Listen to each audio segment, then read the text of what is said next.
সুপ্রভাত বন্ধুরা, দেখুন কালকে বাজারে গিয়েছিলাম, লিচু পেয়েছি। আমাদের এখানে সাধারণত লিচু পাওয়া যায় নভেম্বর, ডিসেম্বর, জানুয়ারি এই 3টে মাস ধরে। তো কালকে বাজারে গিয়ে দেখলাম যে প্রচুর লিচু এসেছে সাউথ আফ্রিকা থেকে। তো লিচু কিনে নিয়ে এসেছি আর নবান্ন বানাবো বাড়িতে।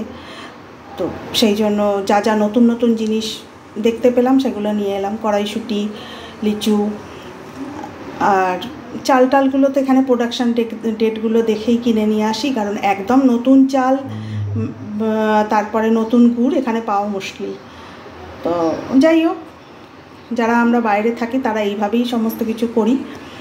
তো এই আর কি, লিচুটা পেলাম, ওটা দেখালাম যে আমাদের ইন্ডিয়াতে গরমের লিচু আমরা এখানে খাই শীতকালে।